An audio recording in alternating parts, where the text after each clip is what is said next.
কত ভুল আপনি করেছেন, কত অন্যায় আপনি করেছেন, কত পাপ আপনার হয়েছে, কত মিথ্যা আপনি বলেছেন, কয় ওয়াক্ত নামাজ ছেড়েছেন, কয় লাখ টাকা ঘুষ খেয়েছেন, কত যৌতুক আপনি খেয়েছেন, কত মিথ্যা আপনি বলেছেন। আপনার পাপ যত বড় হোক, যত বিশাল হোক, যত বেশি হোক, আল্লাহর দয়ার পরিসীমা তার চাইতেও বড়।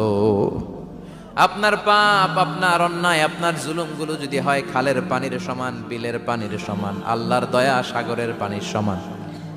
আপনার পাপ যদি হয় সাগরের পানির সমান, আল্লাহর দয়া মহাসাগরের পানির সমান। আপনার পাপ আর অন্যায় যদি হয় পাহাড়ের সমান, আল্লাহর দয়া আকাশের সমান। আপনার পাপ যদি হয় আকাশের সমান, আল্লাহর দয়া আরশের সমান।